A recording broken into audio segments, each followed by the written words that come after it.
Well, Thaddeus Cleveland is the sheriff in Terrell County, Texas, also a former Border Patrol agent, and is joining us now for more perspective on what is happening there at the border as D.C. perhaps is poised to take some fairly dramatic action here. Appreciate your time, sir. Thanks for being with us here on Morning Rush. I'm curious, in broad strokes, for folks who don't live in Texas or Arizona or California or parts of Florida, talk to us about why you think the border issue is worthy of national attention and is more than just a border state issue. Hey, good morning, and thank you for having me. And I'll tell you what, now I've been sheriff for almost 2 years now, and before that, just over 26 years as a Border Patrol agent. And before that, raised on the border. I've spent all my life on the border, except my time in the military and my time in Washington, D.C. headquarters. This border issue's been going on that long and much longer before. And I've spoke on many times and in many circumstances to groups of people and told them, before this administration, we had 4 administrations going from President Clinton to President Bush to President Obama to President Trump. All 4 of those administrations contributed to a safer, more secure border. It got to the point where President Trump, what he did by holding Mexico's feet to the fire, as well as instituting the MPP, Migrant Protection Protocols, which is what we need back right now to stop what's going on, would solve a lot of stuff. But I guess to get back to your question, this affects us all. This just doesn't affect our border communities because they're here, they cross the border for a short time, and they're going to places where you're at now, all across the United States. As you said, this has been an issue and has been a topic of conversation for decades, and no one has really seemed to get it all the way right. Right now, how are you feeling when it comes to talks about the border and what's going to happen next? What do you think are the next actionable steps to give some real tangible results and to move forward? First and foremost, what I've seen in the Senate, what they're proposing, it isn't going to work. What we have to focus on first is securing our border. Once we secure the border, then you can start looking at some sort of immigration reform, because if you start talking about immigration reform before you secure the border, you're going to continue to have that draw of people. And when you start putting limits, we see the term that they're going to use 5,000 people as a measuring stick. I'll tell you what, when I was a Border Patrol agent in Arizona and we'd make seizures of marijuana, it got to where the assistant U.S. attorney wouldn't prosecute anything under 500 pounds of marijuana or anything under 25 people in a smuggling load. So what you started seeing is 499 pounds, 24 people. The cartels are smart enough to work it just under the laws and continue to flood our border with people.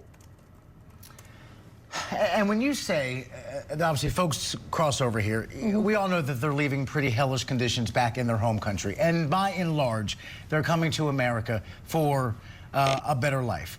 How do you then strike a balance between what we need to do to be secure as a country, but also at the same time being humane to these people who are coming here for a better life, and not only for a better life, coming to a country that was built by immigrants to begin with? So how do you walk that line in a way that's fair and humane? Couldn't agree with you more. And again, first we have to secure our border from those that are coming to do us harm, those that are smuggling narcotics. Then you look at that immigration reform, as I mentioned earlier, and having an orderly process to bring people into our country. There's no doubt we need a workforce here. There's no doubt that the people that are doing construction in our cities, cleaning our hotel rooms, processing poultry, processing beef, picking our fruits and vegetables, they're illegal laborers. They cross right through my county where I'm a Border Patrol agent, or where I was a Border Patrol agent and where I'm sheriff. We need that workforce, but we have to secure our border first and then start re-looking at those programs. But with that being said, what's happening right now, the U.S. Border Patrol, they're being pitted against the state of Texas. I tell you, both of those agents, and including my agency and local law enforcement along the border, are working together. In my county alone, historically, we would have 1 death a year. 1 death. This last 3 years since this administration took over, we've had 37. So I can tell you what's happening in Eagle Pass, El Paso, Lukeville, San Isidro, and even right here in my county, it's not humane. People are dying because of the lack of policy by this administration. The upcoming Take Back Our Border event could draw thousands to the border to protest current conditions right now. As a sheriff near the border, how concerned are you that something could happen there? Not concerned at all. I think you're going to get people that want to come down and show the support, and we get it all the time, man. We get people that come out of Houston. One guy I've made friends with, Mr. Alexander, they come out and they cook for our Border Patrol agents, cook for our state personnel. They wave the American flag. We've seen this all along the border before. Once it gets down the border, I think it'll be safe, secure, because they want to get down here and just be able to support and show their support for those that are protecting our borders. But, sir, I mean, listen, you're well aware of the climate we're living in right now. We all certainly hope it is peaceful. But there is a certain cowboy mentality that some people have in a country with a gun problem, whether any more immigrants come or not. And you hear rhetoric like they're poisoning the blood of our country. It's an invasion. It's a caravan. You mix the guns with the rhetoric and the political climate of the country.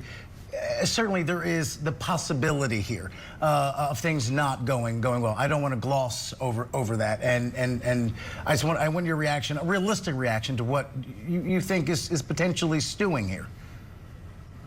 Look, the U.S. Border Patrol, we've been handling stuff like this for years, and what I mean by handling stuff like this, again, back in the late 90s and early 2000s when I was in Arizona, I spent about 10 years in Arizona. When Arizona, Nogales, and Douglas were the hot spots. We had vigilante groups coming to the border. We had faith-based organizations coming to the border, and we were there to balance both of those sides. So we've got a lot of experience in that from the Border Patrol side of the house. And then you look at the partnership with the state of Texas. Look, back in 2008, I spent 6 months as Border Patrol's representative to the state of Texas. The state of Texas has been doing border security for many, many, many years. As a matter of fact, if you go to their headquarters and you look at the wall, there's black and white photos of Border Patrol agents and DPS troopers. Point being is that we're trained professionals. We're trained to handle situations like this and to be able to de-escalate anything. Yes, you're right. We've always got to be prepared, especially in this day and age. But again, I'm confident that it's going to be okay, and guys are going to be all right. And that's the point, though. You guys are the professionals and trained. Others are not. So right. Just highlighting that. Terrell County, Texas Sheriff Thaddeus Cleveland, thank you so much for your time. Hey, thank you all. God bless.